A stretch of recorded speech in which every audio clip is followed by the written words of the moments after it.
Kamu mungkin pernah bertemu lubang hitam tanpa menyadarinya. Eits, bukan yang asli, kayak yang ada di luar angkasa itu, tapi lubang hitam internet.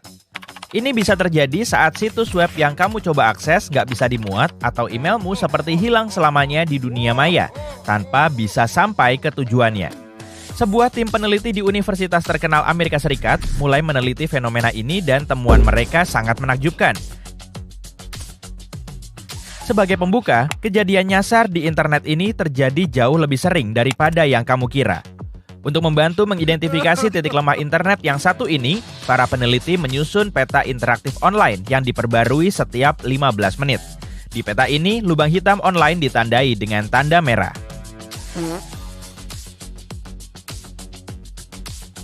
Kalau pesanmu gagal sampai ke temanmu saat kalian lagi saling ngirim email, itu mungkin terjadi karena jaringan wirelessmu error atau bahkan karena ada server yang sedang down sementara. Ini adalah kasus simpel yang masih bisa dijelaskan. Yang lainnya lebih misterius dan lebih sulit dipahami. Di momen terjadinya error, banyak pesan di seluruh planet hilang akibat lubang hitam online. Bayangin kayak gini, semua informasi yang dikirim melalui internet bergerak mirip paket, diangkut dari satu area ke area lain, bahkan ke pelosok dunia. Kebanyakan orang pasti pernah mengalami kehilangan barang pesanan lewat pos, bisa jadi surat atau paket. Mungkin barang itu hancur atau bahkan jatuh dari kendaraan pengiriman saat dimuat selama pemindahan. Baik perusahaan transportasi atau si penjual biasanya menanggung kerugian dengan mengembalikan uang yang telah kamu belanjakan atau mengirim ulang produkmu. Sama halnya dengan informasi online. Namun untuk yang satu ini, kita nggak tahu kemana perginya setelah hilang. Berikut cara kerja peta interaktif tadi. Peneliti mengirim pesan uji coba ke seluruh dunia untuk mencari komputer yang bisa dijangkau. Kegagalan komunikasi singkat diabaikan. Masalah semacam ini menjadi lubang hitam saat gagal merespons dalam 15 menit. Secara keseluruhan, penelitian ini menemukan bahwa lebih dari 7% komputer di seluruh dunia mengalami jenis kesalahan ini setidaknya sekali dalam 3 minggu. Apa peta ini membantu kita mengetahui apa itu lubang hitam internet? Enggak sih, tapi ini merupakan langkah awal dalam mengungkap misteri kita. Sejauh ini, itu sangat berguna bagi operator jaringan profesional yang ingin internet tetap berjalan lancar. Salah satu sensasi internet lainnya adalah kisah lagu paling misterius di internet. Pada tahun 2007, seseorang mengunggah klip lagu di situs penggemar stasiun radio Kanada. Komentar yang sama menyatakan bahwa lagu itu direkam dari stasiun radio Jerman beberapa waktu lalu, tapi tak ada yang tahu siapa penyanyinya atau seberapa tua lagu itu. Lagu itu sendiri juga nggak banyak membantu. Lagu itu punya ketukan sederhana, vokal yang monoton dan terdengar mirip dengan kebanyakan hit tahun 80-an. Kedengarannya tak asing, tapi pada saat yang sama, sangat sulit mengingat dari mana asalnya. Informasi tentang lagu ini menyebar seperti api di internet, tapi pada akhirnya nggak ada yang tahu siapa penulisnya, siapa yang menyanyikannya, atau bahkan kapan lagu itu dirilis. Tak lama kemudian, sebagian besar pencinta musik di internet mulai menyebut ini lagu paling misterius di internet. Orang yang pertama mengunggah komentar itu akhirnya ikut mencari, dengan mengatakan bahwa kakaknya yang merekam lagu itu dari sebuah stasiun radio bertahun-tahun lalu. Dia pikir lagu itu bagus dan berharap akan diputar lagi agar dia bisa tahu nama penyanyinya. Tapi itu tak pernah terjadi. Selama bertahun-tahun, banyak orang telah mencoba mengeklaim kepemilikan lagu itu. Tapi semuanya terbukti palsu. Beberapa bahkan mengira bahwa postingan asli yang mencari tahu siapa penyanyi itu tak punya tujuan lain selain menarik perhatian dan membuat kebingungan online. Sampai saat ini, belum ada yang tahu penulis lagu itu, tapi komunitas online sudah membantu banyak orang mengidentifikasi lagu favorit mereka yang hilang. Misteri internet lainnya jauh lebih seram.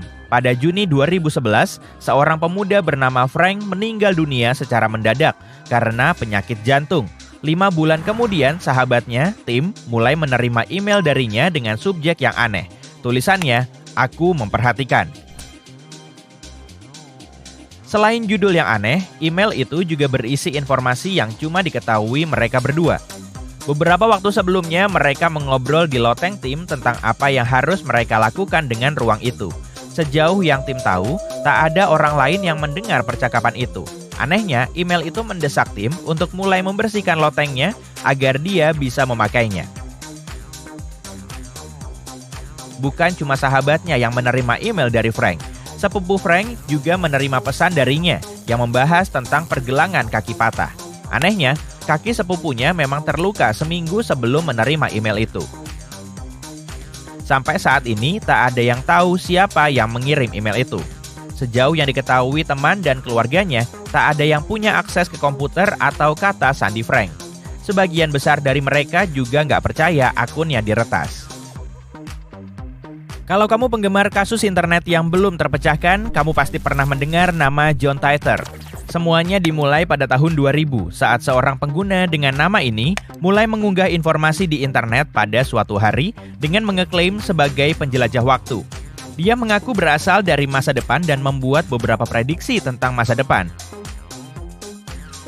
Pertama-tama, John Titor mengatakan dia adalah seorang prajurit yang datang dari tahun 2036. Di tahun khusus ini, rupanya, virus komputer telah menghancurkan dunia. Alasan dia kembali adalah mengambil komputer IBM tahun 1975 yang sangat penting untuk menyelamatkan dunia dari virus.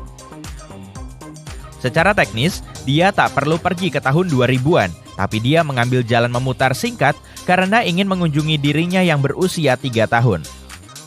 Selama beberapa bulan, sang pengguna menjawab setiap pertanyaan yang diajukan orang kepadanya, menggambarkan masa depan dengan cara yang sangat samar. Dia selalu memastikan untuk menambahkan disclaimer di tiap informasi yang dia berikan, menyatakan bahwa realitas alternatif memang ada, sehingga penafsirannya tentang masa depan mungkin tak akan terjadi. Pertanyaan yang sudah pasti diajukan orang adalah, bagaimana Titor bisa melakukan perjalanan waktu? Sepanjang banyak balasannya, dia memberi orang serangkaian spesifikasi teknis tentang keberhasilan perjalanan waktu di masa depan. Dia juga memberikan algoritma yang rumit dan bahkan foto mesin itu. Fotonya agak berkualitas buruk. Apa kamera menjadi sangat jelek di masa depan? Kayaknya enggak. Di tengah keberadaan online-nya, John Titor berhenti memposting. Para pengikutnya dengan cepat berasumsi bahwa dia mungkin sudah menyelesaikan misinya dan harus kembali ke masa depan untuk menyelamatkan umat manusia. Setelah dia menghilang dari forum online, banyak orang mengaku mengetahui apa yang ada di balik cerita tersebut. Seorang jurnalis bahkan dihubungi oleh 2 orang berbeda yang mengaku sebagai John. Keduanya agak tersinggung karena mereka tak dihubungi untuk wawancara terlebih dahulu. Yang paling aneh dari semua ini mungkin adalah kisah tentang seorang wanita yang mengaku pernah menjadi pacar John Titor saat dia kembali ke tahun 1975. Hubungan mereka bahkan menghasilkan seorang anak laki-laki yang kalau dipikir-pikir secara teknis lahir sebelum ayahnya ada. Sebagian besar hal yang diprediksi John Titor tak terjadi. Jadi kenapa ceritanya menjadi begitu populer? Karena keberuntungan aja, kata beberapa orang. Internet dipenuhi segala macam cerita aneh, misteri, dan hoax. Beberapa mendapatkan perhatian yang cukup sehingga menyebar dengan cepat ke seluruh internet, meski belum ada bukti dan beberapa orang percaya itu nyata.